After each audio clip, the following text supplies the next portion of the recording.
जाट जाटी रेवाड़ी जो 500 वर्ष से माँ पीताम्बरा, माँ बगलामुखी जहाँ पर विराजमान है, ऐसी पवित्र भूमि आपके रेवाड़ी के नज़दीक में विराजमान है। एक बार माँ पीताम्बरा के चरणों को नमन करते हैं, जोरदार ताली बजाकर उनको साधुवाद। अभी हम भी 2 दिन पहले माँ पीताम्बरा के रेवाड़ी के इस पवित्र ग्रामीण क्षेत्र में जहाँ माँ बगलामुखी विराजमान है, वह दर्शन करने के लिए गए थे। वहाँ का एक स्फटिक शिवलिंग का दर्शन किया, माँ बगलामुखी का दर्शन किया।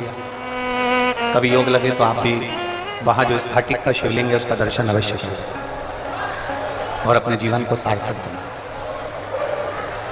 शिव तत्व जो एक बार प्रेशर बाहर कर भगवान देवादिदेव महादेव की अविरल भक्ति को जो धारण कर लेता है, भगवान शिव की पवित्र कथा को जो एक बार अपने जीवन में उतार लेता है, वो मनुष्य केवल एक साधारण सा मानव नहीं रहता। भगवान शंकर की अविरल भक्ति को धारण करने वाला मानव भगवान शिव की अविरल भक्ति को अपने भीतर उतारने वाला मानव कोई साधारण नहीं है। वो स्वयं भगवान शंकर का ही एक स्वरूप और मेरे भगवान शंकर का कोई रुद्रगण होगा जो भगवान शंकर की अविरल भक्ति को अपने भीतर उतारता होगा।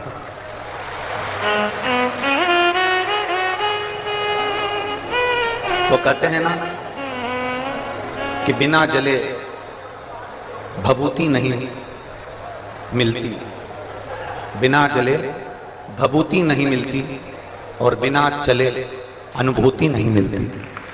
जब तक आप चलोगे नहीं इस पथ पर, तब तक आपको अनुभूति का कोई महसूस ही नहीं होगा। जिस दिन आपने भगवान शंकर के पथ पर चलना प्रारंभ कर दिया, जिस दिन आपने भगवान शंकर को एक लोटा जल समर्पित करना प्रारंभ कर दिया, जिस दिन आपने भगवान शिव की अविरल भक्ति को धारण करना प्रारंभ कर दिया, जिस दिन आपने भगवान शंकर के मूल मंत्र चाहे पंचाक्षर हो नमः शिवाय, चाहे षडाक्षर हो ओम नमः शिवाय या श्री शिवाय नमस्तुभ्यम, किसी भी मंत्र का जाप यदि आप एक लगन से, किसी भी मंत्र का जाप जब आप एक हृदय से, अपने चित्त से, अपने मन से जब करना प्रारंभ कर दोगे तो ये निश्चित है कि तुम उस समय पर अकेले नहीं रहोगे, वो देवता देवादिदेव महादेव तुम्हारे साथ चल जाएगा। बिना जले भभूति नहीं मिल सकती। गाय के गोबर को, कंडे को भी जलना पड़ता है तब वो भभूति बन पाता है, लकड़ी को जलना पड़ता है तब वो भभूति बन पाती है, कोई सामग्री को जलना पड़ता है तब जाकर वो भभूति बन पाती है। बिना जले भभूति नहीं मिलती और बिना चले अनुभूति नहीं मिलती। बिना चले आपको अनुभूति का अनुभव नहीं होगा। कई लोग कहते हैं कि हम शंकर भगवान को नहीं मानते, हम शिव जी पर एक लोटा जल नहीं चढ़ाते, हम शंकर भगवान का स्मरण नहीं करते, हम देवी को नहीं मानते, हम देवता को नहीं मानते, हम इसको नहीं मानते, हम राम को नहीं मानते, हम कृष्ण को नहीं मानते। ये दुनिया के लोग हैं जो फालतू की बात कर सकते हैं, क्योंकि उन्होंने अभी इस पथ पर चले नहीं। जिस समय पर एक साधारण मनुष्य इस पथ पर चलना प्रारंभ कर देता है, तब उसको मालूम पड़ जाता है कि शंकर का शिव नाम है क्या, श्री शिवाय नमस्तुभ्यम में है क्या, भगवान शंकर की विरल भक्ति में है क्या, भगवान के भजन में है क्या, तब उसको ज्ञात होने लगता है। और तेरी कृपा बिना न हिले एक भी अणु, लेते श्वास तेरी कृपा से तनु तनु, बखान क्या करूं मैं राखों के ढेर का, चपटी भभूत में खजाना कुबेर का, हे गंगाधार मुक्ति द्वार ओमकार तू, बोले ओमकार तू, आयो शरण तिहारी शंभु तार तार तू। बिना चले अनुभूति नहीं हो सकती। आप इस पथ पर जब चलेंगे, आप जब शंकर जी के मंदिर जाना प्रारंभ करेंगे, आप जब शिव जी को एक लोटा जल चढ़ाना प्रारंभ करेंगे, आप जब भगवान शंकर का गुणगान करना प्रारंभ करेंगे, आप जब भगवान शिव की अविरल भक्ति को धारण करना प्रारंभ करेंगे, आप जब श्री शिवाय नमस्तुभ्यम मंत्र बोलना प्रारंभ करेंगे, आप जब एक बेलपत्री उठाकर भगवान शंकर पर चढ़ी हुई खाना प्रारंभ करेंगे, तब तुम्हें अनुभव होगा कि इस पथ पर चलने का लाभ क्या होता है, भगवान शंकर की भक्ति का लाभ। शिवलिंग को केवल शिवलिंग मत मानो, भगवान शंकर के शिवलिंग को केवल शिवलिंग मानने की गलती ना करिए। भगवान शंकर के शिवलिंग को केवल शिवलिंग ना समझिए। तुम्हारे घर में जो भगवान शंकर का लिंग विराजमान है, भगवान शंकर का शिवलिंग विराजमान है, उसको केवल शिवलिंग मत समझिए, उसको केवल शिवलिंग समझने का प्रयास ना करिए। भगवान शंकर का अगर शिवलिंग आपके घर में विराजमान है, भगवान शंकर का शिवलिंग आपके घर में शिवालय में विराजमान है, भगवान शंकर का शिवलिंग आपके घर के पास में कोई मंदिर में विराजमान है, भगवान शंकर का शिवलिंग यदि आपके नजदीक में विराजमान है, तो ये समझ लेना कि वो शिवलिंग नहीं है, वो शंकर का केवल शिवलिंग नहीं है। ये समझ लेना कि कोई बड़ा, दुनिया का सबसे बड़ा हॉस्पिटल तुम्हारे घर के अंदर और तुम्हारे घर के नजदीक में विराजमान है।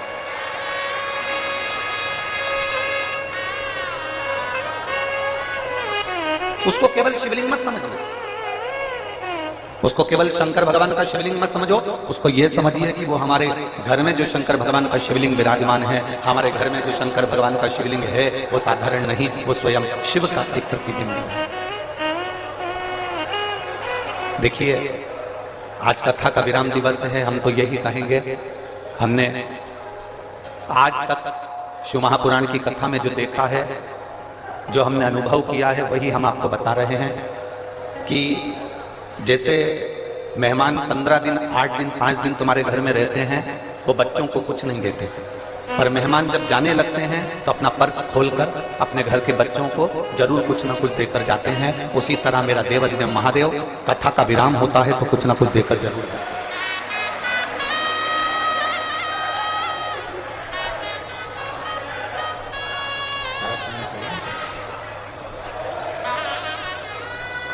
जितना प्रेम से कथा सुन सकते हो उतना प्रेम से कथा सुनिए। बहुत पूरी रात आप लोगों ने इस कथा का इंतजार किया, पूरी रात हो गई आप लोगों को। जैसे बैठे हो ना, इतनी भी जगह नहीं थी रात्रि को जब हम आए थे यहाँ पर, इतनी भी जगह नहीं थी कि कोई अच्छे से सो सके, क्योंकि पंडाल पूरे भरे हुए थे और पूरा ग्राउंड चारों तरफ से भरा हुआ था, कोई जगह बची नहीं। पूरी रात आपको केवल शिव महापुराण के इंतजार में निकल गई।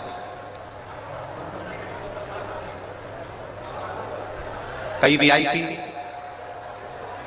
सुबेरे सुबेरे आ रहे होंगे और अंदर आने के लिए जिद कर रहे होंगे। हमारा उनसे निवेदन है, आपके चक्कर में इतने लोग जो रात भर से इंतजार कर रहे हैं उनकी कथा ना रह जाए, उसका स्मरण अपने भीतर। ये जो पूरी रात से इंतजार कर रहे हैं, आपके चक्कर में इनकी कथा ना रह जाए, इसलिए आपको जहां जगह मिले वहां बैठकर सुनो। जिद मत करो कि हमको आगे जाना है, आगे बैठना है या मैं आगे पहुंचना है। जहां मिल जाए, 2.5 घंटे की कथा हो रहे, बड़े प्रेम से सुन लो, और इतने प्रेम से सुन लो कि ये झोली तुम्हारी खाली ना रहे। मेरा भोलेनाथ तुम्हें भर कर पहुंचा जाए। दिल से सुनो।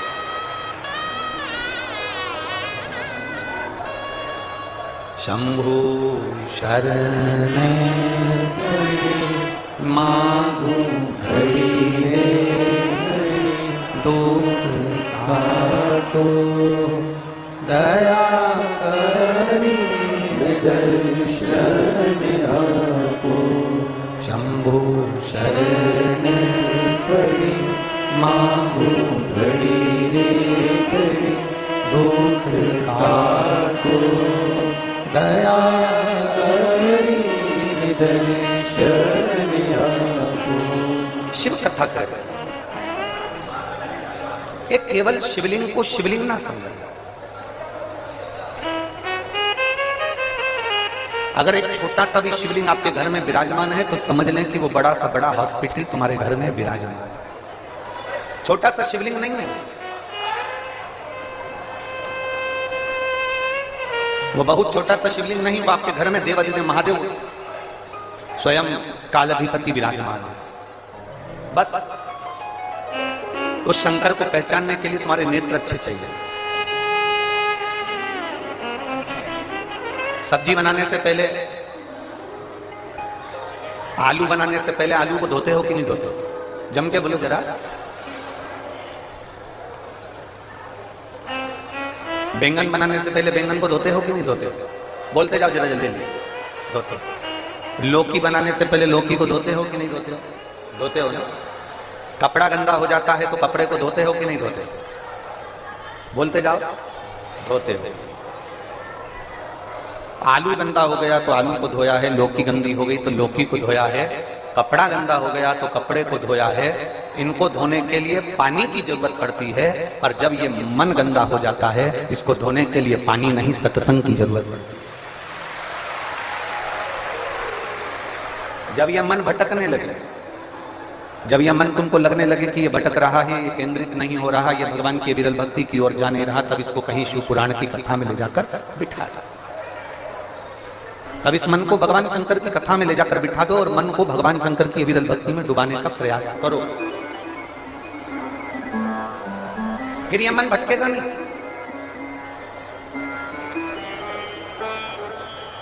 अगस्त्य ऋषि की एक कथा थी। अगस्त्य ऋषि का एक संवाद आता है कि जिन अगस्त्य ऋषि को, जिन्होंने पूरे समुद्र को चुल्लू में भरकर पी लिया, जिन अगस्त बाबा के दरवाजे पर भगवान शंकर माता सती को लेकर कथा सुनने के लिए जाते हैं। रामचरितमानस में अगस्त ऋषि का संवाद आता है, स्कंद पुराण में अगस्त ऋषि का संवाद आता है, शिव महापुराण में अगस्त ऋषि का संवाद आता है, विष्णु पुराण में अगस्त ऋषि का संवाद आता है। जिन अगस्त ऋषि को कुंभज ऋषि भी कहा गया, जिनके दरवाजे पर भगवान शंकर माता सती को ले जाकर कथा सुनवाने के लिए पहुंचते हैं, वो अगस्त ऋषि का जन्म कैसे हुआ? वो अगस्त ऋषि ने कोई बहुत बड़ा तप करा था जो अगस्त ऋषि बन गए?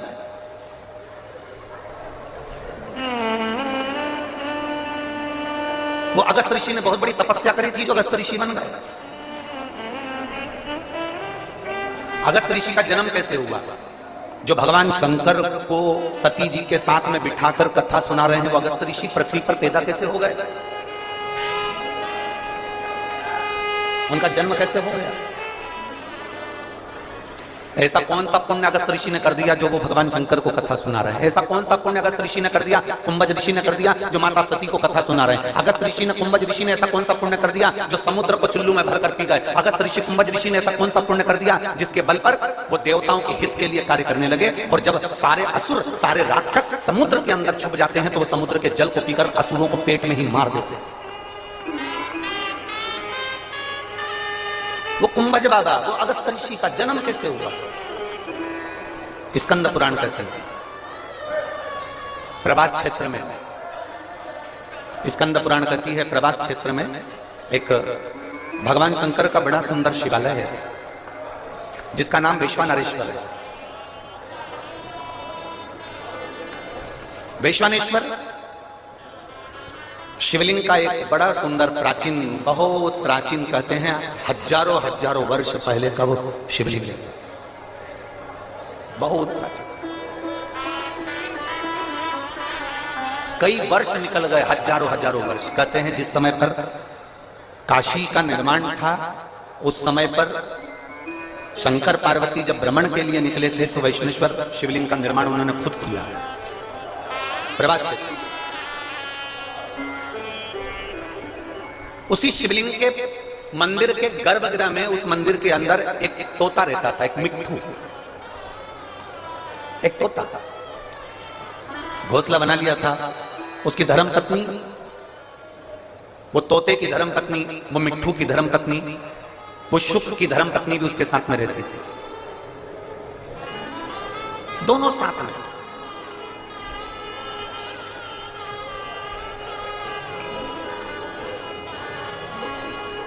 रोज प्रतिदिन वो तोता, वो शुक्र, वो पक्षी उड़कर जाता, घास का एक तिनका उठाकर लाता और अपना घोंसला बनाता जाता। वो तोती, वो शुक की पत्नी, वो भी जाती, घास का एक तिनका उठा कर लाती और अपना घोंसला बनाती रहती। पति पत्नी ने दोनों ने मिलकर घोंसला तैयार करा, घूमते आते जाते, बस वो एक तिनका उठाकर लाते और घोंसला तैयार करते, और घोंसला तैयार करते करते करते करते उस घोंसले में रहना चालू कर दिया उन्होंने। मंदिर में एक घोंसला बना लिया, शंकर के शिवलिंग के उस मंदिर में उन्होंने घोंसला बनाया, और वो पक्षी, वो तोता अपनी पत्नी के साथ में उसमें रह रहा है। अब दोनों घूमने जाते हैं, दोनों आते हैं और वहां बैठ जाता है। समय बीता, दोनों के प्राण छूट गए, दोनों मर गए, दोनों के प्राण छूटे। और प्राण छूटने के बाद वो जब तोता तोती मरे, मरने के बाद यम की कैद में जब वो चढ़े, धर्मराज ने उनका निर्णय किया। धर्मराज से किसी ने कहा कि ये तोता तोती मरे हैं, ये पक्षी मरे हैं, ये पक्षी मरे हैं, तो इनका अगला जन्म किसका होगा। इतने में धर्मराज ने कहा कि इन्होंने अपनी पूरी जिंदगी अपना घोंसला बनाने में निकाल दी, अपना घर बनाने में निकाल दी, इसलिए इनको स्वर्ग नहीं मिलेगा, इनको अच्छा जन्म नहीं मिलेगा, इनको नरक फेंक दिया जाएगा। इतनी देर में वहीं से नंदी पर बैठकर मेरे देवाधिदेव महादेव निकल कर जा रहे थे, जो कालाधिपति थे।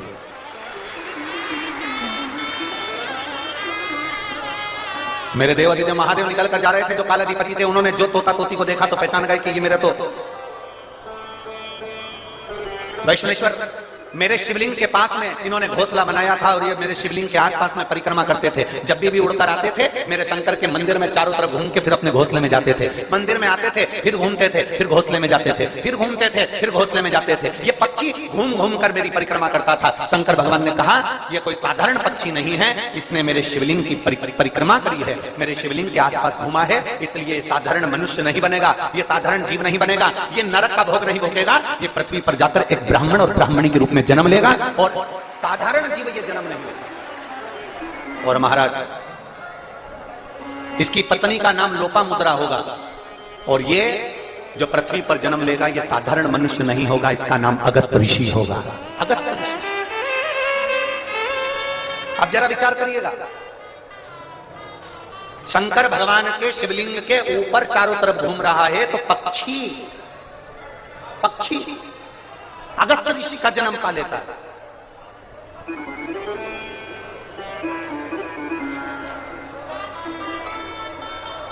जिस प्रदोष व्रत का हम वर्णन करते हैं, जिस प्रदोष के दिन का आपको बधाई कल हमने दी थी कि प्रदोष की आपको बधाई हो, प्रदोष शाम का जो समय होता है, प्रदोष काल जो होता है, उसका वर्णन जब हम करते हैं, ये प्रदोष की पूजन का विधान किसने बनाया, ये प्रदोष की पूजन का नियम किसने बनाया, ये प्रदोष की संध्या काल का, प्रदोष के समय का पूजन का विधान कौन बनाया, ये प्रदोष के समय पर एक बेलपत्र चढ़ाने का विधान किसने बनाया, प्रदोष के समय पर एक समीपत्र चढ़ने का विधान किसने बनाया, प्रदोष के समय पर अगर मान लो कोई भिखारी से भिखारी व्यक्ति भी है जो ठेला चला रहा है, उसके पास में खाने के लिए कुछ नहीं है, फटे कपड़े पहन रहा है, उसकी जिंदगी में कुछ भी नहीं बचा और कर्जे में लतालूम हो गया, एक चावल का दाना अगर वो प्रदोष के दिन, प्रदोष काल में शाम के समय पर शंकर के शिवलिंग पर चढ़ा देता है, तो 3 या 4 प्रदोष में उसका कर्जा चूकना प्रारंभ हो जाता है। प्रदोष का विधान। इतना ये प्रदोष का वर्णन करा किसने, इतना प्रदोष की महत्वता बताई किसने, कौन करे इतना वर्णन। अगर प्रदोष की महत्वता बताने वाला कोई है, इसीलिए मेरे शंकर भगवान माता सती को लेकर कुंभज ऋषि के यहाँ, अगस्त ऋषि के यहाँ कथा सुनने के लिए गए थे, क्योंकि उनके बराबर कोई शंकर के महत्व को बता नहीं सकता और प्रदोष के महत्व को नहीं बता सकता। सती मैया को प्रदोष का महत्व बताने के लिए शंकर सती जी को लेकर कुंभज बाबा के यहाँ गए थे, अगस्त ऋषि के प्रदोष के महत्व को तो जानो सती, तुम प्रदोष के महत्व को तो सती जानो, तुम प्रदोष के महत्व को तो सती पहचानो कि प्रदोष का महत्व क्या होता है, प्रदोष काल का महत्व क्या होता है, प्रदोष के समय का महत्व क्या होता है। जिस समय पर सूरज डूब रहा हो, चंद्र प्रकाशित हो रहा हो, दोनों का मेल हो रहा हो, ना तो पूरा सूरज डूबा है, ना पूरा चंद्र आया है, ना पूरा अंधेरा है, ना पूरा उजाला है, उस समय को प्रदोष काल कहा गया, उस समय को प्रदोष का समय कहा, प्रदोष काल कहा। अब कई लोग हमसे कहते हैं गुरुजी आप हमको प्रदोष का समय बताया करो कि प्रदोष काल किसको कहते हैं, प्रदोष का समय किसको कहते हैं। अब एक बात हम आप सबसे कहना चाहते हैं, जितने लोग आस्था चैनल पर सुन रहे हैं, जितने फेसबुक यूट्यूब पर सुन रहे हैं, और जितने रेवाड़ी की इस पवित्र धरा पर कथा को सुन रहे हैं, आप सबसे एक बात कहना चाहिए, अगर हम समय देखकर बताएं आपको कि शाम को 6 बजे, 6:30 बजे, 6:30 पे लेकर 7:30 के बीच में ये समय है, या 5:30 से लेकर 6:30 तक का ये समय है, या हम तुमको बोल दें कि इतनी बजे ये समय प्रदोष काल का रहेगा या इतनी बजे ये समय रहेगा, तो देखिए कभी कभी ठंड का समय आता है तो दिन जल्दी ढल जाता है, कभी कभी गर्मी का समय रहता है तो दिन बहुत लेट ढलता है। इसलिए समय की गणना से मत चलो, आप तो ये अंदाजा लगाकर रखो कि दिन ढल रहा हो, अंधेरा होना शुरू हो रहा हो, सूरज डूब रहा हो, चंद्र प्रकाशित हो रहा हो, अंधेरा अपना काम कर रहा है, सूरज ढलता जा रहा है, दिन कम होते चले जा रहा है और अंधेरा थोड़ा बढ़ते चले जा रहा है। इन दोनों का जो मिलन का समय हो, अब वो कितनी भी बजे, आप तो बस उसके मिलन का समय निकाल लो, वही समय प्रदोष काल कहलाता है, वही समय प्रदोष काल।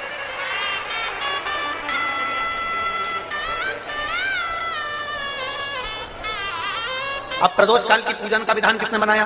कोई आपसे पूछे तो क्या बताओगे? जम के बोलो जल्दी से, कौन ने बताया था? अगस्त ऋषि। सबसे पहली प्रदोष की पूजन कौन ने करी थी? अब कोई आपसे पूछे तो आपको उत्तर देना है। 12 ज्योतिर्लिंग में से एक ज्योतिर्लिंग है ओमकारेश्वर। कौन सा ज्योतिर्लिंग है? सब बोलो। ओमकारेश्वर। विंध्य नामक पर्वत पर वो ज्योतिर्लिंग विराजमान। एक बार देवऋषि नारद भ्रमण करते करते विंध्य पर्वत पर आ गए। अब नारद जी का तो काम तुम सबको मालूम नहीं है ना? नारद जी का काम तो मालूम है ना सबको? क्या काम है उनका? दुनिया के लोग कहते हैं नारद जी का काम है चुगली करने का, पर शिव महापुराण की कथा कहती है नारद जी का काम चुगली करने का नहीं है। नारद जी का काम किसी व्यक्ति को अग्नि प्रज्वलित कर कर, किसी व्यक्ति में आग प्रज्वलित कर कर, किसी व्यक्ति के हृदय को जलाकर भगवान की भक्ति को प्रकट करने की सामर्थ्यता देवऋषि नारद। लोग कहते हैं नारद जी का काम चुगली करने का है, लोग कहते हैं नारद जी का काम निंदा करने का है। निंदा करने का नहीं, निंदा के माध्यम से भगवान की भक्ति प्रकट करना। किसी के अंदर इतनी जलन उत्पन्न कर देना कि वो तप करने बैठ जाए, किसी की इतनी बड़ाई कर देना कि वो भगवान की भक्ति से जुड़ जाए। ये देवऋषि नारद का काम। दुनिया के लोग, दुनिया के कथाकार कहते हैं कि देवऋषि नारद निंदक है, देवऋषि नारद चुगलखोर है, देवऋषि नारद निंदा करते हैं। ये दुनिया के लोगों ने एक पक्ष देखा। अगर दूसरा पक्ष देखते तो मालूम पड़ता कि देवऋषि नारद निंदक नहीं है। देवऋषि नारद जो देवऋषि नारद हैं वो चुगलखोर नहीं है। देवऋषि नारद अपनी वाणी से किसी के अंदर अग्नि उत्पन्न कर कर उसको इतना अंदर से जला देते हैं कि वो भगवान को प्राप्त करने के लिए फिर कुछ ना कुछ प्रयास कर ही लेता है। जब जब देवऋषि नारद ने निंदा करी, जब जब देवऋषि नारद ने चुगली करी, तब तक देवता को प्रकट होना पड़ा। गए थे माता लक्ष्मी के पास में। देवऋषि नारद ने माता लक्ष्मी जी से कह दिया था, मैया बहुत भूख लग रही है, कुछ खाने का है क्या? बहुत तेज भूख लगी है, कुछ खाने का है आपके पास में? मैया ने अंदर से जाकर मोतीचूर का लड्डू लाकर दे दिया। नारद जी ने जो मोतीचूर का लड्डू खाया तो नारद जी ने कह दिया, मैया लड्डू तो अनसुईया जी के घर के थे, क्या जोरदार लड्डू बनाती है मैया, तुझे तो लड्डू बनाना भी नहीं आता लक्ष्मी मैया। अब तो लक्ष्मी जी को क्रोध आता है। इतनी देर में नारद जी पहुंच गए पार्वती जी के यहाँ। पार्वती जी के यहाँ पहुंचते से मैया भूख लग रही है, भूख बहुत तेज है। पार्वती जी अंदर गई, उन्होंने आकड़िया की रोटी काकड़िया की साग नारद जी को दे दी। नारद जी भोजन करते से बोले, मैया रोटी तो अनसुईया जी के घर की थी, क्या रोटी बनाती है, क्या रोटी। अब पार्वती जी का हृदय जल गया। थोड़ी देर बाद नारद जी ब्रह्मा जी के पहुंच गए। ब्रह्माणी बैठी थी, ब्रह्माणी से कहा, मैया बहुत तेज भूख लग रही है। ब्रह्माणी अंदर गई, खीर बनाकर लाकर दे दी। नारद जी बोले, मैया खीर तो अनसुईया जी के घर की थी, क्या जोरदार खीर थी। अब तो तीनों देवियां इकट्ठी हो गई। मोहल्ले की 3 माताएं अगर एक जगह पर मिल जाए तो समझ लेना कि किसी ना किसी की बुराई चालू है, किसी ना किसी की निंदा चालू। अगर ये तीनों एक जगह पर मिल गई है ना तो जरूर किसी ना किसी की निंदा चल रही है, किसी ना किसी की बुराई चल रही है, पक्का। इकट्ठी हो गई तीनों देवियों ने आपस में विचार करा कि अपन तो परेशान हो गए नारद जी के कारण। अनसुईया अनसुईया अनसुईया अनसुईया, ऐसा क्या अनसुईया में? अपने अपने पतियों को परीक्षा लेने भेज दो। ब्रह्मा विष्णु महेश तीनों परीक्षा लेने के लिए चले, और जैसे ही ब्रह्मा विष्णु महेश परीक्षा लेने के लिए चले, परीक्षा लेने के लिए जैसे ही चल दिए, इतने में तीनों दरवाजे पर पहुंचकर भिक्षा मांग रहे, माता भिक्षाम दे, माता भिक्षाम दे, माता भिक्षाम दे। अनसुईया जी बाहर निकल कर आई, और माता अनसुईया जब बाहर निकल कर आई और माता अनसुईया जी ने जो दर्शन किया, दर्शन करते से ही माता अनसुईया जी ने पूछा, देवताओं आपको क्या चाहिए? तो कि भिक्षा चाहिए। अनसुईया जी अंदर गई, पात्र में थोड़ी सी भिक्षा लेकर आई, अन्न का दान देने लगी। इतने देर में जब अन्न का दान देने लगी, तब उसी समय पर अनसुईया जी जब अन्न का दान दे रही थी, तब तीनों देवताओं ने खड़े होकर कह दिया, हमको भिक्षा ऐसे नहीं चाहिए, हमको ऐसी भिक्षा नहीं चाहिए, हमको ये भिक्षा नहीं। तो तुमको कैसी भिक्षा चाहिए? ब्रह्मा विष्णु महेश ने कहा, क्योंकि इनको देवियों ने कहा था कि जब भिक्षा मांगने जाना तो अनसुईया जी से कहना कि वस्त्र उतार कर भिक्षा देने के लिए, वस्त्र। अब तीनों देवताओं ने कहा, मां भिक्षा तो चाहिए, मां भिक्षा तो चाहिए, पर वस्त्र उतार कर है, वस्त्र उतार। अनसुईया जी बोली कि देवताओं, आप कह रहे हो कि अंदर का स्पीकर बड़ा अंदर का, आप कह रही हो कि भिक्षा चाहिए और भिक्षा चाहिए और वो भी वस्त्र उतार कर चाहिए। अनसुईया जी ने कहा, बाबा ऐसी कोई भिक्षा कोई नारी कभी नहीं दे सकती, ये भिक्षा कभी कोई नारी नहीं देगी। नारी अपने वस्त्र उतार कर कैसे भिक्षा देने आएगी? तीनों ने, जो ऋषि का रूप रखकर आए थे, साधु का रूप रखकर आए थे, उन तीनों ने कहा, मां भिक्षा तो हम ऐसे ही लेते हैं, अगर दोगी तो लेंगे, वरना भूखे रह जाएंगे, और अगर हम भूखे रह गए तो उसका दोष तुम्हें लगेगा। अनसुईया जी अंदर गई। नारद जी ने जो तीनों देवियों को अग्नि उत्पन्न करी थी, वो अग्नि आप काम कर गई। अनसुईया जी अंदर जाकर जल लाई, अगर मेरा सात्विक तो पक्का है, मैंने अपने पति की सेवा परमेश्वर मानकर करी है, तो ये तीनों की तीनों बच्चे हो जाए। जो जल छोड़ा, तीनों की तीनों देवता 1.5 महीने के छोड़ा हो गए। 1.5 महीने।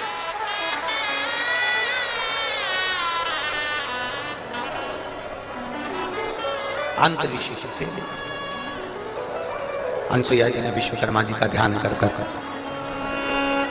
चंदन का पल्ला बनवाया, रेशम की डोरी लगाई, तीनों देवताओं को उसमें विराजमान कर दिया, तीनों देवताओं को उसमें विराजमान कर दिया, और तीनों देवता उसमें विराजमान हो गए।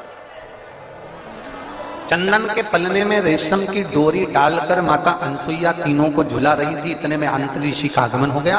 आंतरी ऋषि ने पूछ लिया अनसुईया जी से कि ये किनके बच्चे हैं? अनसुईया जी तुरंत आंतरी ऋषि से कहती हैं, ये अपने बच्चे। आंतरी ऋषि ने कहा, अभी मैं स्नान करने गया था, तब तो एक भी नहीं था, और आया तो 3। अनसुईया जी बोली, भगवान जब देता है तो छप्पर फाड़ कर देता है।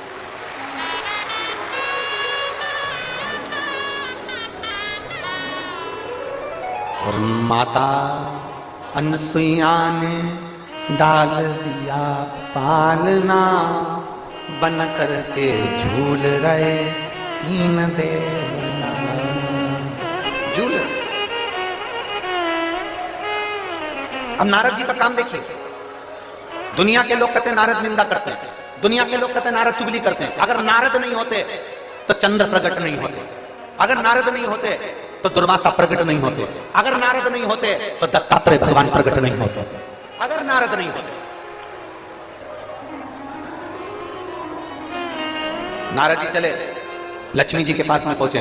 मैया आज बड़ी बेचैन दिख रही हो। लक्ष्मी जी बोली, क्या बताएं,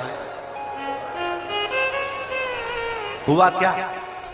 अपने पति को भेजा था अनसुईया जी की परीक्षा लेने के लिए, पर पते नहीं है उनके, आज बहुत दिन हो गए, दिखे नहीं मेरे। नारद जी बोले, वो तो पल्ले में झूल रहे हैं। लक्ष्मी जी बोली, फालतू की बात मत कर, मेरा इतना बड़ा पति कोई पल्ले में झूलेगा? चल जा से जा। नारद जी वहां से चले तो पार्वती जी के यहाँ पहुंच गए। पार्वती जी बहुत डिप्रेशन में थी, बहुत टेंशन था माता पार्वती जी। भगवान देवऋषि नारद ने पूछा, माँ आप बहुत चिंता में दिख रही हो। नारद जी बोले तो पार्वती जी बोली, बहुत चिंता है। मेरी सहेलियों के कहने पर मैंने मेरे पति को परीक्षा लेने भेजा था, तो अभी तक पते नहीं है, और मेरे पति को तो कोई पकड़ भी नहीं सकता, कोई उनका किडनैप भी नहीं कर सकता, क्योंकि उनके गले में बप्पा पड़ा है। किसके बाप में दम है कि मेरे पति को पकड़ ले? दम चाहिए। मैया पल्ले में झूल रहे हैं। सरस्वती मैया से भी कह दिया पल्ले में झूल रहे हैं। तीनों देवियों ने नारद जी के चरण पकड़ लिए। नारद रुक जा, तो ये बता कि हम हमारे पति को कैसे लेकर आए? नारद जी ने कहा, जैसे तुम्हारे पति मांगने गए थे वैसे तुम भी चली जाओ। तीनों ने ब्राह्मण की पत्नी का रूप लिया, दरवाजे पर अनसुईया जी के पहुंच गई। अनसुईया जी के दरवाजे पर जाकर तीनों देवियों ने आवाज लगाई, माता भिक्षाम दे, माता भिक्षाम दे, माता भिक्षाम दे, माता भिक्षाम दे। बार बार आवाज लगाई जा रही है, बार बार आवाज लगाई जा रही है, माता भिक्षाम दे, माता भिक्षाम दे, माता भिक्षाम दे।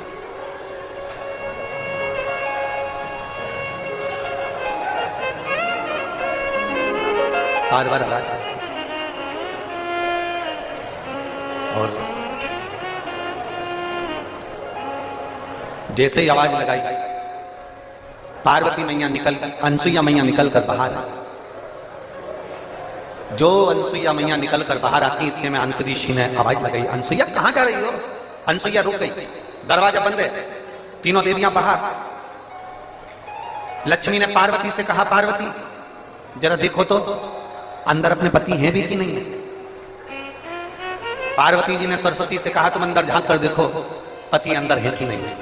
सरस्वती मैया दरवाजे में एक छोटी सी सरंग थी, पतली सी सरंग, उस सरंग में से सरस्वती अंदर झांक कर देख रही थी। इतने में पीछे से देवऋषि नारद जी आकर बोले, मैया तुम दूसरे के घर में झांकी हो ना, आज से पृथ्वी पर जितनी माता है ना, इनकी भी आदत बदल जाएगी। ये जब भी कपड़ा सुखाने ऊपर जाएगी तो पड़ोसी की छत जरूर ढाक के आएगी।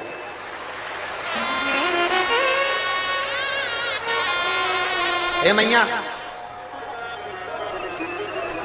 होली पे दिवाली पे अपने यहाँ पर पपड़िया बनी कि नहीं बनी, गुजिया बना कि नहीं बना, मठरी बनी कि नहीं बनी, चकली बनी कि नहीं बनी, अपने घर पर अचार डला कि नहीं डला, अपने घर पर कुछ काम हुआ कि नहीं हुआ, इनको कोई मतलब नहीं रहेगा। पड़ोसी क्या जरूर देखेगी तूने क्या बनाया, उससे जरूर। दिवाली पर अपने यहाँ रंगोली डली कि नहीं डली से मतलब नहीं है, पर पड़ोसी की रंगोली जरूर देखेगी उसने कौन सी बनाई। क्योंकि माँ आप झांकी हो, आप झांकी हो, इसलिए ये गुण आ जाएगा। जब सुना, थोड़ी देर बाद माता अनसुईया जी ने दरवाजा खोला। जैसे दरवाजा खोला, तीनों देवियां चरणों में पड़ गई। तीनों देवियां। अंतरिक्षी ने अनसुईया जी से पूछा, ये कौन है? अनसुईया जी बोली, ये अपनी बहुएं हैं।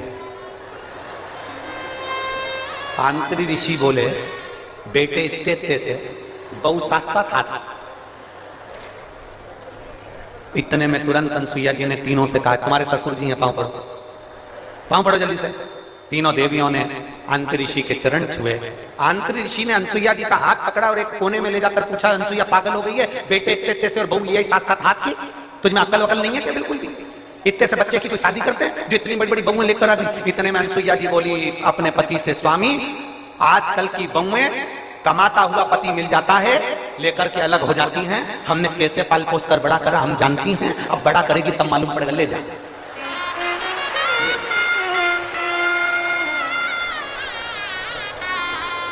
अब तीनों देवियां तीनों देवताओं को देखकर टेंशन में आ गई। लक्ष्मी जी बोली, मेरा कौन सा है? और पार्वती जी बोली, मेरा कौन सा है? सरस्वती जी की, मेरा कौन सा है? तीनों एक एक बच्चे को उठाती हैं, घुमा घुमा के देखती हैं। बाबा हर माल 2 रुपया, जिसका जो अंश है उठा लो।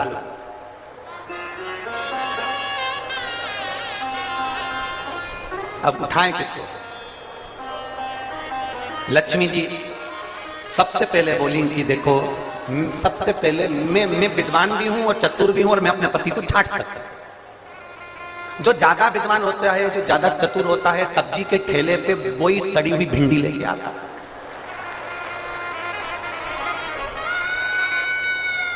काना बैंगन जो ज्यादा समझदारी दिखाता ना वही लाता, वही छाट छाट के अलग अलग रखती जाएगी रखती जाएगी रखती जाएगी। सब्जी वाला इससे ज्यादा चतुर होता है, उसने कर रख ले तू अलग छाट छाट के रख। इसने जैसे अलग छाट के रखा, थैली में भरा, भरने के बाद थैली इधर बाजू में रख दी और जो सड़ा हुआ था उसकी थैली उसके हाथ में टिका दी। लक्ष्मी जी बोली सबसे पहले मैं छाटूंगी। लक्ष्मी जी ने अपने पति को छाटा। जो छाटने बैठी लक्ष्मी जी तो भगवान ब्रह्मा जी को उन्होंने अपनी गोदी में उठा लिया और ब्रह्मा जी को गोदी में उठाकर बोली ये मेरे पति हैं। उनको जो हाथ में लिया, इतनी देर में तो अनसुईया जी को हंसी आ गई। अनसुईया जी को हंसी आई, उन्होंने कहा रुको इन तीनों को वापिस सुलाओ। जमीन पर सुलाया। अनसुईया जी ने हाथ में जल लिया। अगर मेरा पतिव्रता धर्म प्रबल है, मेरा सात्वित्व पक्का है तो मैं जल छोड़ती हूँ, ये तीनों के तीनों बड़े हो जाएं। तीनों बड़े हुए, उन्हीं के अंश अवतार चंद्र, दुर्वासा और दत्तात्रेय भगवान प्रकट। उन्हीं के अंश। और महाराज दुनिया के लोग कहते हैं कि देवऋषि नारद चुगली करते हैं, देवऋषि नारद निंदा करते हैं, देवऋषि नारद बुराई करते हैं। नहीं, देवऋषि नारद देवता को प्रकट करने के लिए, भक्ति को प्रकट करने का कार्य करते हैं और वो देवऋषि नारद ने किया।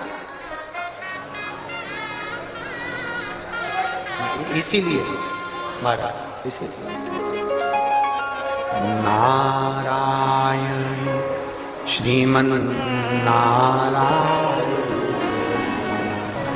नारायण श्रीमन नारायण, नारायण श्रीमन नारायण, नारायण श्रीमन नारायण, नारायण श्रीमन नारायण, नारायण श्रीमन नारायण। लक्ष्मी नारायण सत्यनारायण, नारायण हरि नारायण। लक्ष्मी नारायण सत्यनारायण, नारायण हरि नारायण। बोलो नारायण श्रीमन नारायण, नारायण श्रीमन नारायण, नारायण श्रीमन नारायण। सब बोलिए नारायण श्रीमन नारायण, नारायण श्रीमन नारायण, नारायण श्रीमन नारायण,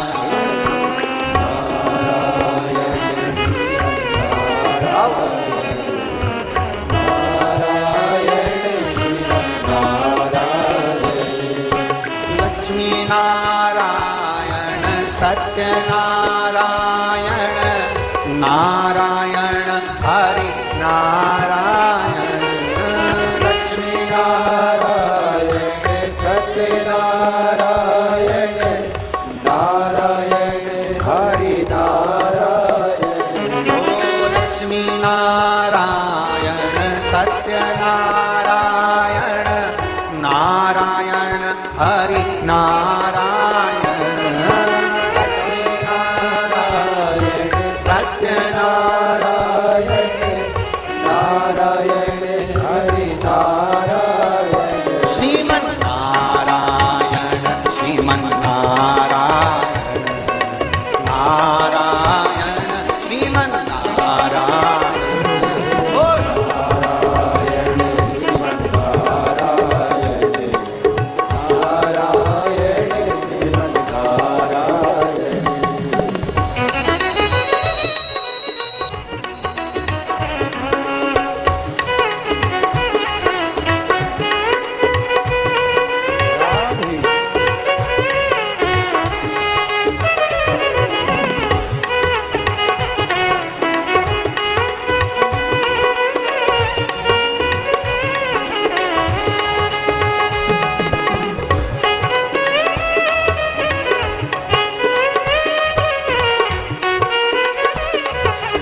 नारायण विष्णु नारायण नारायण शिव नारायण ब्रह्मा नारायण विष्णु नारायण नारायण शिव नारायण ओ ब्रह्मा नारायण विष्णु नारायण नारायण शिव नारायण ब्रह्मा नारायण विष्णु नारायण नारायण शिव नारायण नारायण श्रीमन नारायण पीछे वाले नारायण श्रीमन नारायण नारायण श्रीमन नारायण नारायण श्रीमन नारायण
माता नारायण पिता नारायण नारायण गुरु नारायण माता नारायण पिता नारायण नारायण गुरु नारायण ओ माता नारायण पिता नारायण नारायण गुरु नारायण माता नारायण पिता नारायण नारायण गुरु नारायण नारायण श्रीमन नारायण नारायण श्रीमन नारायण नारायण श्रीमन नारायण नारायण श्रीमन नारायण नारायण श्रीमन नारायण नारायण श्रीमन नारायण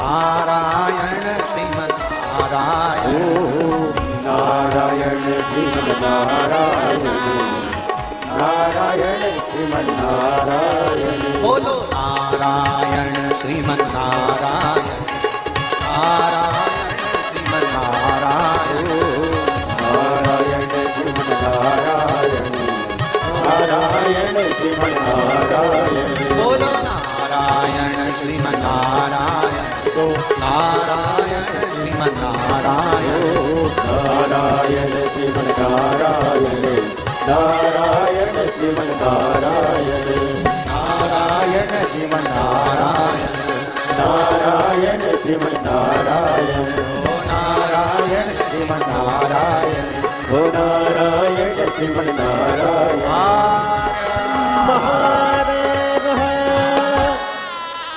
अपने स्थान पर बैठकर भगवान देवाधिदेव महादेव से दिल से प्रार्थना, भाव से बाबा देवाधिदेव महादेव से विनय करें, निवेदन करें, प्रार्थना करें। जहां जगह मिले वहां बैठकर भगवान शिव से अपने मन की बात करें। आज कथा का विराम दिवस है, दिल से बाबा से कहकर जाए। 19 तारीख से 25 तारीख तक जो ये पवित्र शिव महापुराण की कथा चल रही है, आज वो विराम की ओर जाए। 1 अप्रैल से 7 अप्रैल तक मनासा नीमच जिले में 1 बजे से 4 बजे तक कथा टीवी पर आई। उस कथा का नाम है बेलपत्र शिव महापुराण की कथा। एक बेलपत्र का महत्व उस कथा में अपन जानेंगे और उस कथा में अपन समझेंगे कि बेलपत्र की महत्वता क्या है।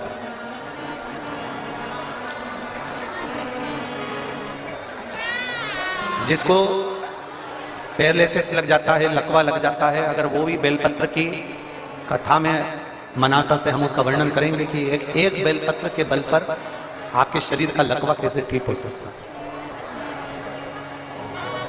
उस कथा को जरूर सुनिए। दिल से सब प्रार्थना करें, भाव से बैठकर। जिनको श्री शिवाय नमस्तुभ्यम आता है वो उच्च स्वर में यहां तक आपकी आवाज पहुंचे, इस भाव से बोले।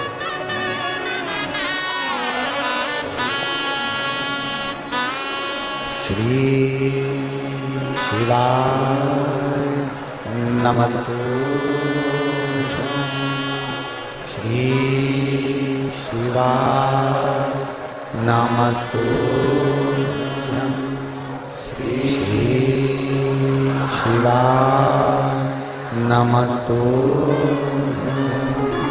श्री शिवाय नमस्तुभ्यम, श्री शिवाय नमस्तुभ्यम, श्री शिवाय नमस्तुभ्यम,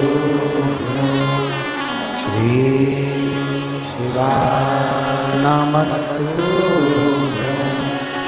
भोला सब दुख काटो हमारा, ओ भोला सब दुख काटो हमारा। शिव शंकर जपो तेरी माला, भोले बाबा जपो तेरी माला। भोला सब दुख काटो हमारा, ओ भोला सब दुख काटो हमारा। वेश मंगल मंगलकारी, वेश मंगल मंगलकारी। शमशान वासी हमारा, शमशान वासी हमारा। ओ भोला सब दुख काटो हमारा, ओ भोला सब दुख काटो हमारा। शिव कथा कह रही है, भगवान शंकर का संवाद कर रहा है,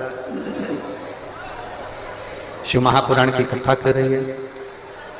देवऋषि नारद विंध्य पर्वत के पास में जाकर कहते हैं, विंध्य तुझ में और सुमेरु पर्वत में बहुत अंतर है। विंध्य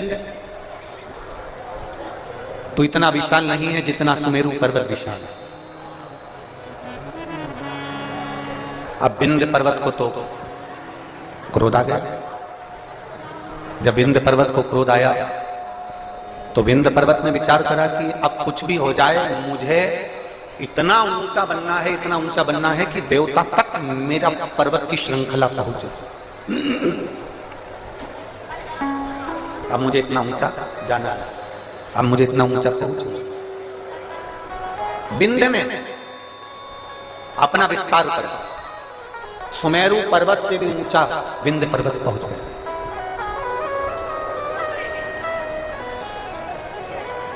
सूर्य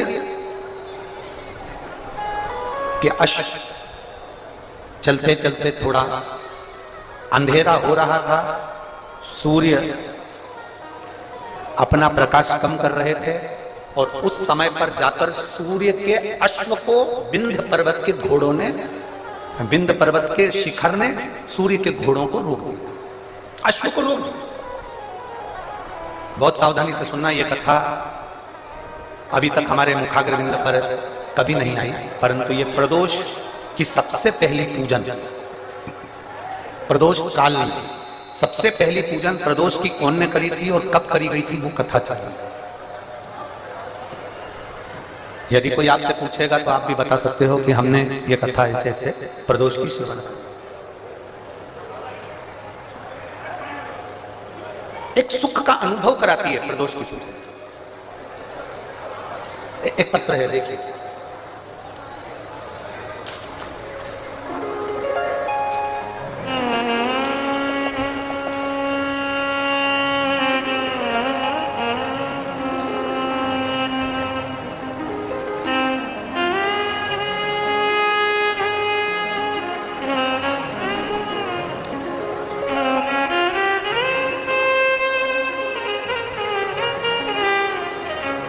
मेरा नाम अंशु है, मैं अंशु हूं, मैं गाजियाबाद उत्तर प्रदेश की रहने वाली हूं।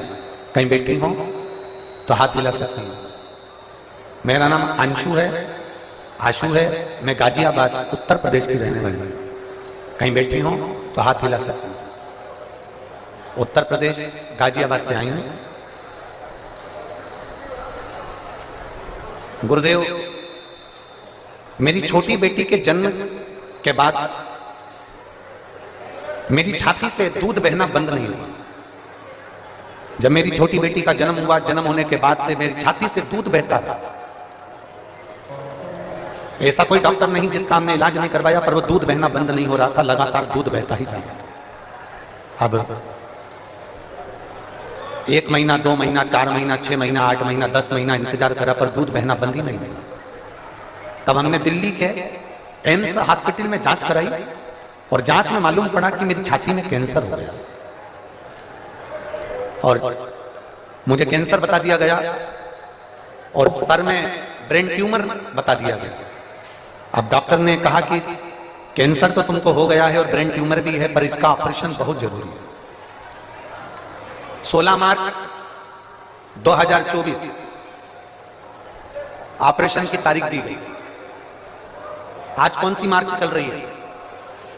जम के बोलिए। 23 मार्च 2024। 16 मार्च 2024 ऑपरेशन की तारीख दी गई और जैसे ही हमको 1 महीने बाद की जो तारीख दी गई, हम जब फरवरी में उनको दिखाए तो उन्होंने हमको 16 मार्च 2024 की तारीख दी और 1 महीना हमको दिया गया कि ये ब्रेन ट्यूमर का और कैंसर का ऑपरेशन सर्जरी आपको कराना है। हम दिल्ली के एम्स हॉस्पिटल से वापस आ गए, घर गए। घर पर जाकर हमारे परिवार वालों ने कहा अपन हॉस्पिटल में तो दिखा कर आ गए, अब एक काम करते हैं कि अपन सब लोग मिलकर सीहोर चलते हैं और कुबरेश्वर बाबा की वहां कंकर शंकर की पूजन करेंगे, वहां से अपन मांगकर रुद्राक्ष ले आएंगे। गुरुदेव, उस समय पर रुद्राक्ष मिल रहा था, केवल रुद्राक्ष वितरण बंद होने में 2 दिन रह गए थे, तभी हम सीहोर पहुंच गए और वहां से हमने कंकर शंकर की पूजन कर वहां से रुद्राक्ष ले लिया। रुद्राक्ष लेकर हम घर आ गए। 20 दिन लगातार उस रुद्राक्ष को पानी में गलाया, शिव जी को चढ़ाया और उस पानी को पीना प्रारंभ किया। एक बेलपत्री शंकर जी को चढ़ी हुई खाना प्रारंभ किया। शंकर जी के मंदिर में झाड़ू पोछा लगाना प्रारंभ किया। दूसरी बार हम एम्स के हॉस्पिटल में 16 मार्च के दिन ऑपरेशन के लिए हम दिल्ली पहुंच गए। हम दिल्ली जब 16 मार्च के दिन ऑपरेशन के लिए गए, हमारी वापस जांचें प्रारंभ हुई और जांच प्रारंभ होते से हमने बाबा से बस प्रार्थना करी थी, बाबा अगर मेरी रिपोर्ट नहीं ला जाएगी ना, मेरा ऑपरेशन नहीं होगा ना, तो जहां भी तेरी कथा होगी मैं वहां पहुंच जाऊंगी। बाबा की ऐसी कृपा हुई गुरुदेव। हम एम्स हॉस्पिटल में पहुंचे 16 मार्च के दिन। एम्स हॉस्पिटल में हमें ऑपरेशन की तारीख दी गई और हम जांच कराने के लिए जैसे ही अंदर गए, डॉक्टर ने हमारी रिपोर्ट देखकर आश्चर्य में पड़ गया कि तुम्हारा कैंसर तुम्हारे शरीर में नहीं है और तुम्हारा कैंसर समाप्त हो चुका है। मैं बाबा को नमन करने के लिए यहाँ पर आई हूँ। मेरे बाबा ने मुझे बचा लिया और मेरे शरीर में कैंसर नहीं निकला। जिस डॉक्टर ने मुझे कैंसर बताया था उसी ने बाद में मना कर दिया। मैं बाबा को धन्यवाद देने। कहीं बैठी हैं क्या? अगर कहीं बैठी हो, आशु नाम है इनका, गाजियाबाद उत्तर प्रदेश की रहने वाली हैं, जिनका मोबाइल नंबर ये है। शिव तत्व। एक पत्र और है।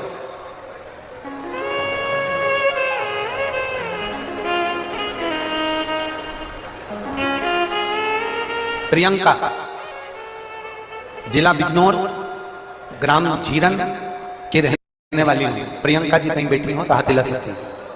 प्रियंका, मेरा नाम प्रियंका है, मैं जिला बिजनौर ग्राम जीरन की रहने वाली हूं।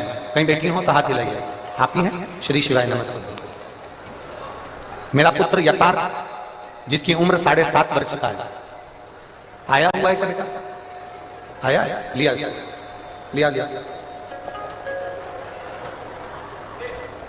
मेरा पुत्र यथार्थ 7.5 वर्ष का है।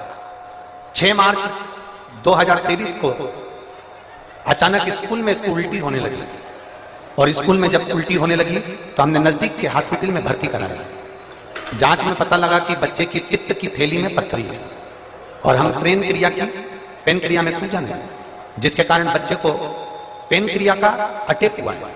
यह देखते हुए हमने डॉक्टर को बच्चे को देहरादून हायर सेंटर के लिए रेफर कर दिया। जब देहरादून के हार्ट सेंटर में हम बच्चे को लेकर पहुंचे, 15 दिन इलाज करने के बाद छुट्टी करके घर भेज दिया। तब 7 दिन के बाद बच्चे को सीधे पांव में, सीधी टांग में बहुत भयंकर दर्द उठा। जब सीधी टांग में दर्द उठा, हम बच्चे को लेकर देहरादून उसी अस्पताल में पहुंचे। दोबारा जांच करने पर पता चला कि बच्चे को ब्लड कैंसर हो गया है। एक्यूट ल्यूकेमिया ब्लड कैंसर नामक एक बीमारी से ग्रसित हो गया। गुरुजी, जब यह सुनकर हम बहुत दुखी हो गए, तब डॉक्टर ने सलाह दी कि हमारे यहाँ पर बीमारी के डॉक्टर उपलब्ध नहीं है। इस बच्चे को जोक वाला कैंसर हुआ है, इस कैंसर की बीमारी के हमारे पास डॉक्टर नहीं है। आप देहरादून से इसको ले जा सकते हैं। आप बच्चे को आगे के इलाज के लिए दिल्ली ले जाओ। सर, गंगाराम अस्पताल के लिए हम बच्चे को दिल्ली लेकर आ गए। वहां पर हमने बोन मेरो टेस्ट कराया और बीमारी क्लियर हो गई कि इसको वो बीमारी है, और कैंसर की बीमारी के कारण बस ये बच्चा तकलीफ में आ गया।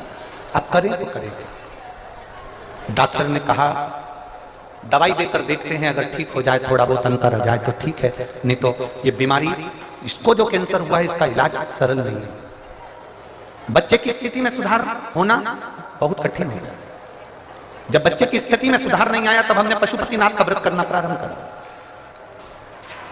और पशुपतिनाथ का व्रत करते करते ही बच्चे को ना जाने कितनी समस्याएं सामने आकर खड़ी हो गई। कहीं उसका बीपी गड़बड़ हो रहा है, कहीं उसका दिमागी दौरा पड़ने लगा, शुगर का लेवल गड़बड़ हो गया, उसको डेंगू हो गया। पशुपति व्रत तो चल ही रहे थे गुरुजी, और उसके साथ में बच्चे को ये तकलीफें और बढ़ गई। अब करे तो करे क्या? इतने घबरा गए। हमने सोचा था कि बच्चे को पशुपति व्रत करेंगे तो थोड़ा सा रोग समाप्त होगा, पर इसको तो बीपी भी हो गया, दिमागी दौरा भी गड़बड़ हो गया, शुगर का लेवल भी गड़बड़ हो गया, डेंगू भी हो गया, और इसको बार बार हॉस्पिटल में भर्ती कराना पड़ रहा था। पर हिम्मत नहीं हारी गुरुदेव। आप कहते हो ना, बाबा कुछ ना कुछ अच्छा जरूर करेगा और बाबा जरूर सुनेगा। हमने फिर वापस पशुपति व्रत करा, और व्रत करते करते हम सीहोर चले गए, और सीहोर जाकर कुबेरेश्वर धाम का रुद्राक्ष लेकर आए, और वहां से कंकर शंकर की पूजन कर एक कंकर को उठा लाए। हम रुद्राक्ष गलाकर शंकर जी पर जल चढ़ा देते, बेलपत्री बच्चे को खिला देते। बाबा को, उस बच्चे को खिला देते, और ऐसी कृपा बाबा की हुई कि अब बच्चे को आराम लगना प्रारंभ हुआ और मेरा बच्चा ठीक होना प्रारंभ हुआ। गुरुदेव, बाबा की कृपा से बाबा ने ठीक करा है, और एक बेलपत्र अगर व्यासपीठ की मिलेगी तो मेरा बच्चा और भी ठीक होगा। ये मैं बाबा से प्रार्थना करने आया। शिव तत्व है।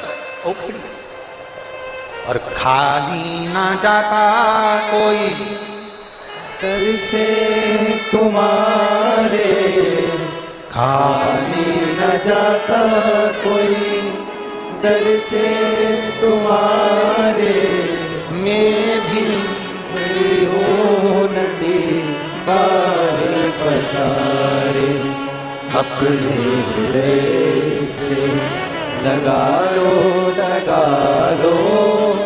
गिरा जा रहा हूँ, उठा लो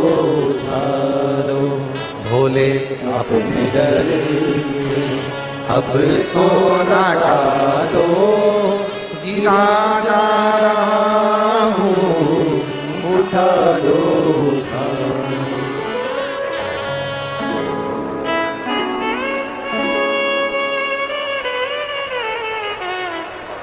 एक पत्र और बड़ा अच्छा है। शहर चरखी, दादरी, जिला दादरी, हरियाणा।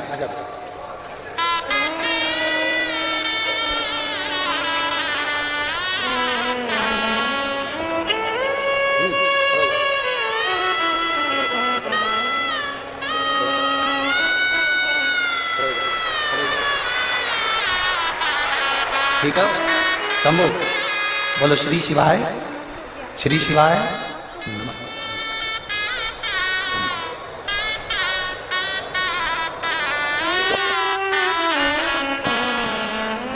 पहले से आराम था।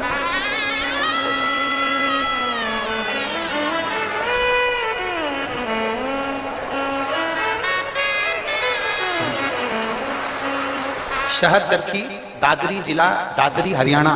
नाम ओमपति। फोन नंबर मेरा ये है। कहीं बैठी हो तो हाथ हिला सकती हूँ, कहीं बैठे हो तो हाथ हिला सकती हूँ। आप ही ने लिखा है, एक बार हाथ हिला दो। श्री शिवाय नमस्ते। शहर चरखी, दादरी, जिला दादरी, हरियाणा। ओमपति। फोन नंबर ये है। मेरे भाई के लिए गुरुदेव मैं वर्णन करना चाहती हूँ। शिव बाबा का क्या वर्णन करूं। मेरे भाई को 2023 से कैंसर हो गया है। उसका इलाज जिंदल हॉस्पिटल हिसार में चल रहा है। नाक में कैंसर हुआ, नाक का ऑपरेशन करवाया, फिर गले में कैंसर हो गया। गले में कैंसर हुआ। 2 साल से मैं आपकी कथा सुन रही हूं। मैंने मेरे भाई से कहा कि अगर डबल से कैंसर हो रहा है तो तू सीहोर जा, रुद्राक्ष ला और उस रुद्राक्ष को पानी में गलाकर शिव जी को चढ़ाकर पीना प्रारंभ कर। मैं मेरे भाई की तरफ से यहाँ पर दंडवत करने के लिए, प्रणाम करने के लिए आई हूँ, कथा सुनने के लिए आई हूँ। हम लोग रुद्राक्ष लेने के लिए सीहोर चले गए और वहां से रुद्राक्ष लेकर आए। जब रुद्राक्ष लेकर आए, भाई की एक रिपोर्ट, एक ऑपरेशन और डॉक्टर ने बोल दिया था वो कराना था, जो कि 12 मार्च 2024 को वो ऑपरेशन होना था। हमने बाबा से प्रार्थना करी, अगर बाबा आप संभाल लोगे तो मैं कथा सुनने के लिए पंडाल में जाऊंगी।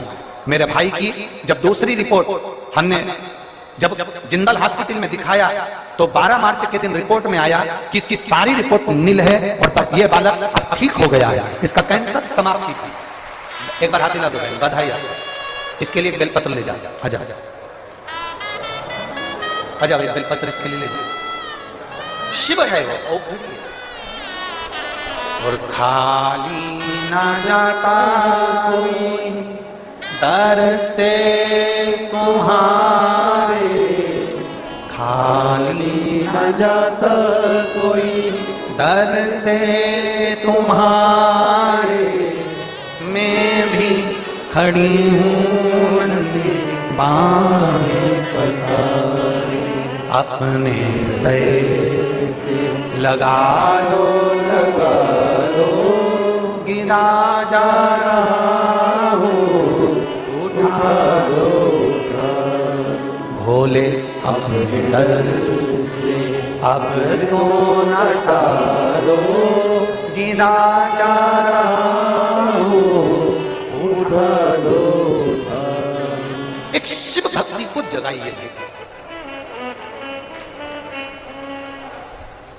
एक लोटा जल सारी समस्या का हल है। जिस दिन विश्वास से, भरोसे से, दृढ़ता से आप शंकर जी के मंदिर में एक लोटा जल चढ़ाने लगोगे, भरोसा रखकर जिस दिन बेलपत्र को खाने लगोगे,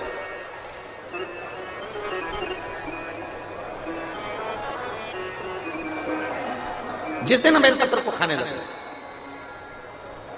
भरोसा रखकर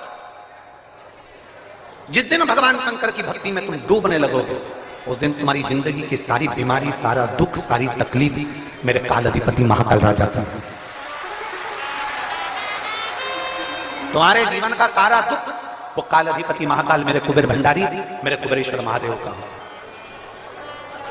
एक निवेदन हम जरूर करेंगे, कभी मौका लगे, कभी मौका लगे इस पंडाल में बोलकर जाना बाबा से कि बाबा मुझे ऐसा धन देना कि एक बार मैं भी कुबेरेश्वर धाम सीहोर आ सकूं और तेरे धाम में आकर कथा सुन सकूं, कंकर शंकर की पूजन कर सकूं, वहां का रुद्राक्ष ले सकूं कभी कभी। और जरूरी नहीं है कि वहां का रुद्राक्ष केवल बीमारी के लिए काम आता है ना, कभी जिंदगी में कुबेरेश्वर धाम जाना और रुद्राक्ष मांग कर लेकर आना।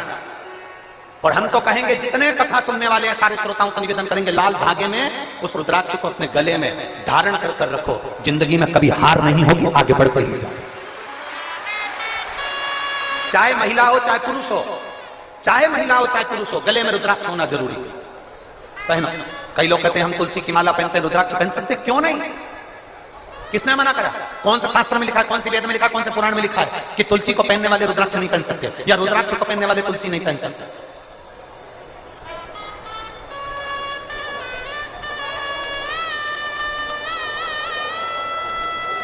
तुलसी यदि नरक से छुड़ाकर वैकुंठ भेज सकती है, तो रुद्राक्ष रोग से मुक्त कराकर तुम्हें अपने हॉस्पिटल से घर भेज सकता है। एक रुद्राक्ष, और वो रुद्राक्ष नहीं है, वो मेरा शंभु है, वो मेरा शंकर, मेरा ओघड़ी, मेरा त्रिकालदर्शी, मेरा कैलाशी, मेरा विनाशी।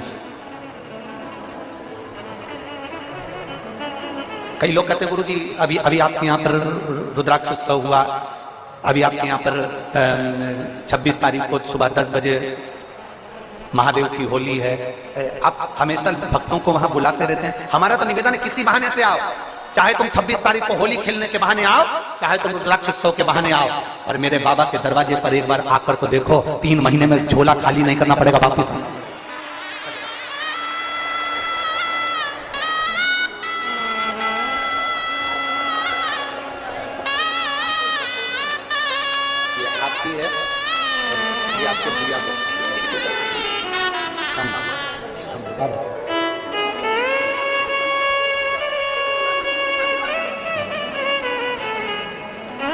एक बार आप किसी भी बहाने से पर कुबेर भंडारी के दरवाजे पर आओ। अगस्त बाबा तो काशी में निवास कर रहे हैं, देवऋषि नारद ने लगा दिया, विंध्याचल पर्वत ने अपनी आकृति बढ़ाई, सुमेरु से ऊंचा होने के लिए सूर्य नारायण भगवान का रथ रुक गया, दिन ढल रहा था, अंधेरा हो रहा था, उसी समय पर सूर्य के रथ रुक गया। समझ में नहीं आ रहा सूर्य देवता को करूं क्या? वो प्रदोष काल था, वो प्रदोष का समय था, वो प्रदोष की घड़ी थी, वो प्रदोष का पल था, जिस समय पर सूर्य ढल रहा था और रात्रि हो रही थी। दोनों का मिलन होते समय अश्व रुक गए। विंध्य पर्वत ने सूर्य के अश्वों को रोक दिया, आगे नहीं बढ़ पा रहे थे। सूर्य करे क्या? तब सूर्य देवता ने एक बच्चे का रूप रख लिया।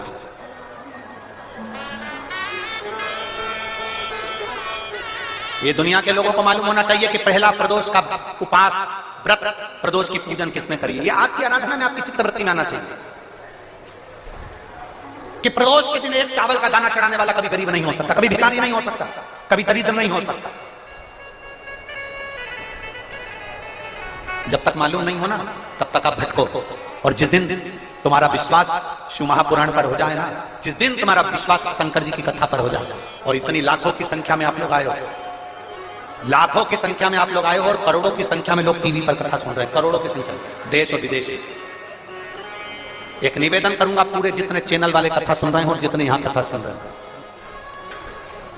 अगर शंकर की कथा पर विश्वास है ना, बाबा की कथा पर अगर भरोसा है, एक लोटा जल और एक बेलपत्री पर भरोसा है, प्रदोष काल में लगाए गए घी के दिए पर भरोसा है, बेलपत्री के वृक्ष के नीचे लगाए गए दिए पर भरोसा है, एक चावल के दाने पर अगर भरोसा है ना, तो ये विश्वास के साथ कहता हूं 6 महीना 8 महीना साल 2 साल में आपके पास में बाबा इतना भंडार भर देगा कि आप विश्व महापुराण के यजमान बनोगे। आप भी ये शिवपुराण का हम सुनील जी को धन्यवाद दे रहे थे कल में कि सुनील जी कह रहे थे गुरु जी ऐसा आशीर्वाद दे दो कि हर साल 2 साल में कथा करवाते रहे। हमने सुनील जी से कहा, सुनील जी शंकर भगवान की कथा का सबसे बड़ा एक फल है और एक नियम है कि जो इस कथा को करवा लेता है ना, वो लाइन लगाकर फिर खड़ा हो जाता है कि ये कथा हमें वापस मिले। ये नियम है इस कथा। भटिंडा पंजाब में अमरजीत सिंह जी ने कथा करवाई, वो 2 बार खबर कर चुके कि वापस कथा दो हमारे पंजाब के लिए। अभी कथा कर आए सिरसा तारा बाबा की कुटिया में, वहां कांडा परिवार ने कथा करवाई, उन्होंने फिर आकर कह दिया कथा दीजिए। सुनील जी, हम आपको भी कहते हैं, आप तो अभी बोल रहे हो कि कथा दीजिए, पर बाबा की कृपा, ये नियम है कथा का। जो एक बार जजमान बन जाता है मेरा बाबा, उसको इतना देना चालू करता है। और केवल जजमान से मतलब नहीं है, जो दिल से पंडाल में बैठकर दिल से सुन ले, 5 दिन की हो 7 दिन की हो, आसन लगाया, वहीं पर सो रहा है, वहीं बैठ रहा है, वहीं खा रहा है। दुनिया के संत बाहर तप करते हैं, तुम यहाँ बैठकर शौचालय के लिए भी जाना है ना तो 50 बार विचार करते हो, जाऊंगी ना तो अंदर कैसे आऊंगी, वॉशरूम जाऊंगी तो कैसे आऊंगी। पानी ज्यादा नहीं पीते हो क्योंकि मेरे को वॉशरूम जाना पड़ेगा, ज्यादा खाते नहीं हो कि मुझे शौचालय के लिए जाना पड़ेगा। बार बार तुम अपनी इंद्रियों को कंट्रोल में रखते हो।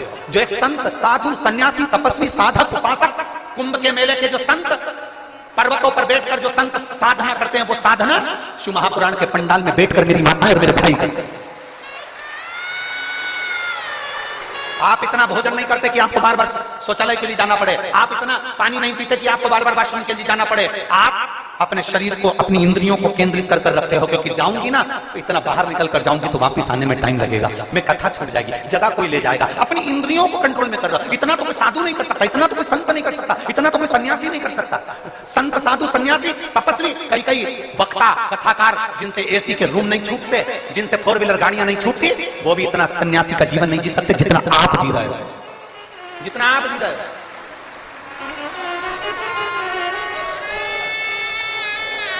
एक संत का भाव है आपका। गर्मी लग रही है, टेंट हिल रहा है, हवा चल रही है, टेंट उखड़ रहा है, पाइप गिर रहे हैं, कहीं कुछ प्रॉब्लम चल रही है, और उस बीच में तुम्हारा विश्वास, 5 दिन के लिए रेवाड़ी आई हूं, मेरे बाबा के भरोसे आई हूं, मेरा बाबा तेरे दरवाजे पर मैं आई हूं ना मेरे कुबेर भंडारी, तो मेरे दरवाजे पर तू भी आएगा, ये मेरा विश्वास लेकर आए,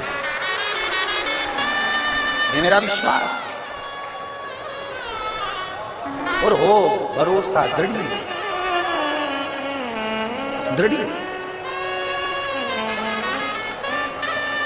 वो कहते हैं ना, तुझसे मिलने के लिए तेरी कसम, ये मेरे बाबा से मिलने का ये केंद्र बिंदु है शिव पुराण की कथा। ओम मेरे भोले तेरा सहारा है, मेरे भोले तेरा सहारा है, मेरी नैया का तू किनारा है, मेरी नैया का तू किनारा। तुम्हारे नजदीक में जब कथा हो चले जाना उसकी चौखट पर, 5 दिन 7 दिन पड़े रहे उसके दरवाजे पर, तारने वाला हो, और फिर कहेंगे खाली नहीं जाऊंगा, खाली नहीं, खाली जा ही नहीं सकता। अगर खाली गए होते तो ये इतने सारे पत्रों का ढेर नहीं लगता जो अंदर भरे पड़े।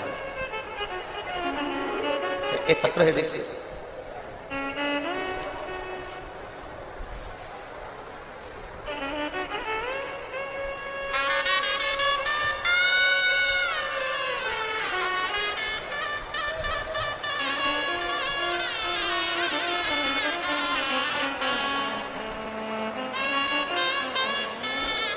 विष्णु कुमार मिसोदिया, मैं धोबी समाज से हूं, पत्नी पिंकी देवी, नीम का थाना, राजस्थान से आया। कहीं बैठे हो तो हाथ हिला सकते हैं, हाथ हिलाओ एक बार।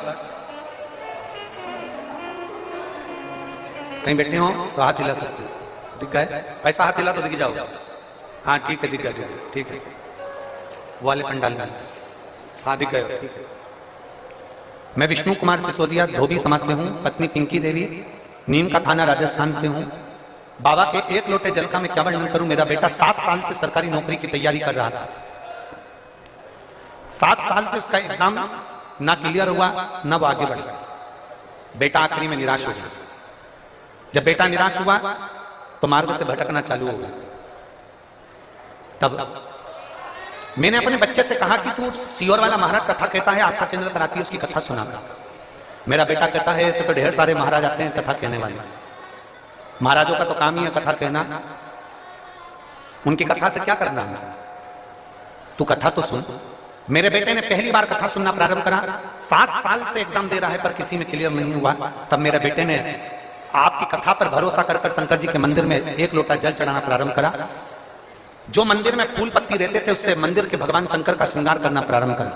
आज मैं बाबा को धन्यवाद देने के लिए आई हूं, जिस बेटे का विश्वास कभी देवता के प्रति नहीं था आज आपको इतना मानता है, क्योंकि उसका दिल्ली पुलिस में उसका सिलेक्शन हो गया और बाबा की कृपा से उसका ज्वाइनिंग लेटर आ गया। मैं बाबा को यहां धन्यवाद देने के लिए आया। बधाई बहन आपको, एक बार हाथ हिला दो। श्री शिवाय नमस्ते। ठीक है बेटी, बधाई। शिव तत्व है, लोग हिम्मत हारते हैं। शिव महापुराण की कथा कहती है हिम्मत हारने की जरूरत नहीं है। अगर भरोसा पक्का है भगवान देवाधिदेव महादेव पर, अगर तुम्हारा भरोसा प्रबल है तो हिम्मत नहीं है। क्यों हिम्मत?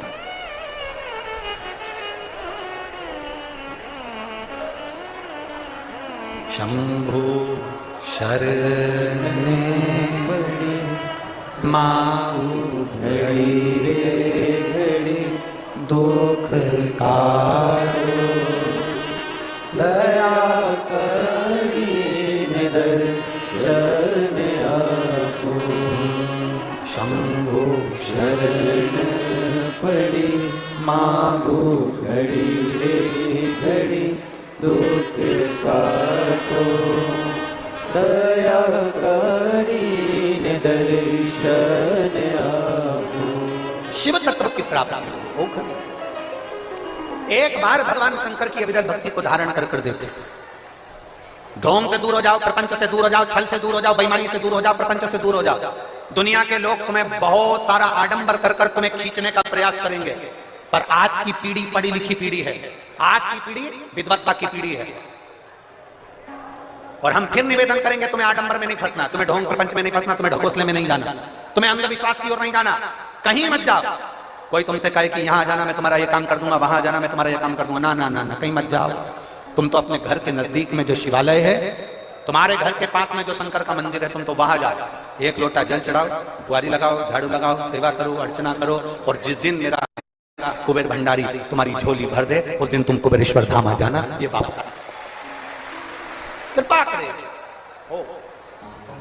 और इतना दे मेरा कुबेर भंडारी तुम्हारे को, इतना झोलियों में भर दे कि तुम भी अपने नगर में, अपने गांव में, अपने शहर में शिव महापुराण की कथा करने के लिए ललायित रहो। ये शिव तो कहे महाराज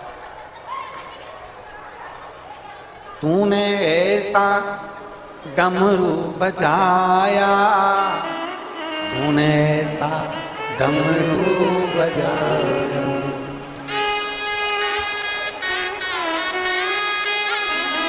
तूने ऐसा डमरू बजाया, मेरा मन हर लिया ओ भोलेनाथ, मेरा मन हर लिया ओ भोलेनाथ, दिल तुझको दिया ओ भोलेनाथ, दिल तुझको दिया ओ भोलेनाथ, मेरे ओ भोलेनाथ, ओ भोलेनाथ, मेरे ओ भोलेनाथ, ओ भोलेनाथ, मेरे ओ भोलेनाथ, ओ भोलेनाथ,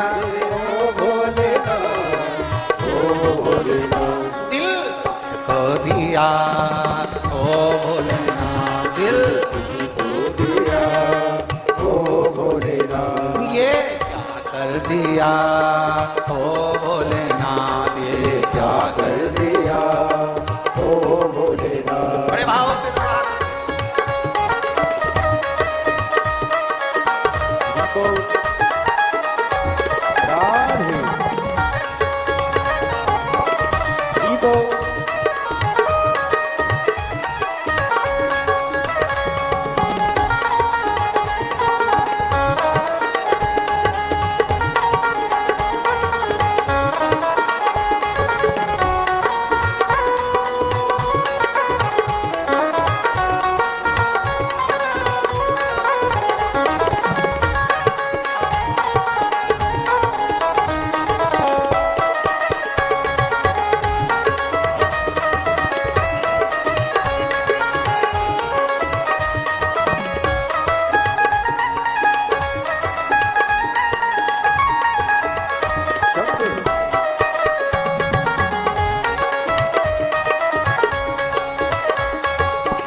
ध्यान लगाया, तेरे चरणों में ध्यान लगाया, तेरे चरणों में ध्यान लगाया, ओ तेरे चरणों में ध्यान लगाया, तेरे चरणों में ध्यान लगाया, तेरे चरणों में ध्यान लगाया, तेरे चरणों में ध्यान लगाया। मुझे अपना लिया ओ भोलेनाथ, मुझे अपना लिया ओ भोलेनाथ, मुझे अपना लिया ओ भोलेनाथ, मुझे अपना लिया ओ भोलेनाथ, मेरे ओ भोलेनाथ, ओ भोलेनाथ, मेरे ओ भोलेनाथ, ओ भोलेनाथ, मेरे ओ भोलेनाथ, ओ भोलेनाथ, मेरे ओ भोलेनाथ, ओ भोलेनाथ, दिल तुझको दिया ओ भोलेनाथ, दिल तुझको दिया ओ भोलेनाथ। राधे हरि बोल।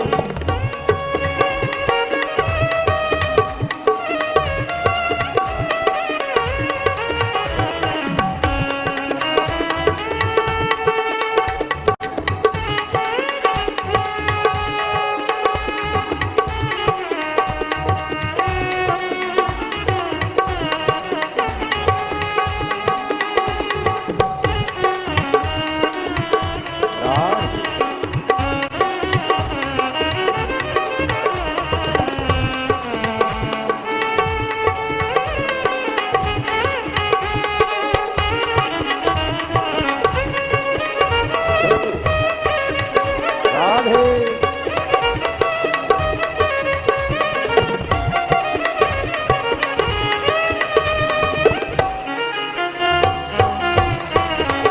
जय हो। राधे जय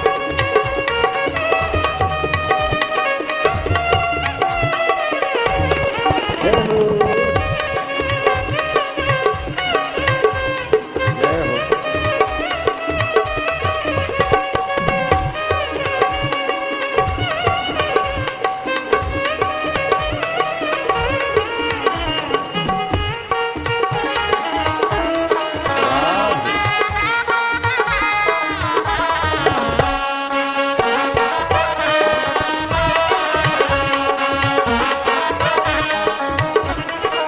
देखी थी गंगा किनारे, मैं तो बैठी थी गंगा किनारे, मैं तो बैठी थी गंगा किनारे, मैं तो बैठी थी गंगा किनारे, मैं तो बैठी थी गंगा किनारे, मैं तो बैठी थी गंगा किनारे, मैं तो बैठी थी गंगा किनारे, मैं तो बैठी थी गंगा किनारे।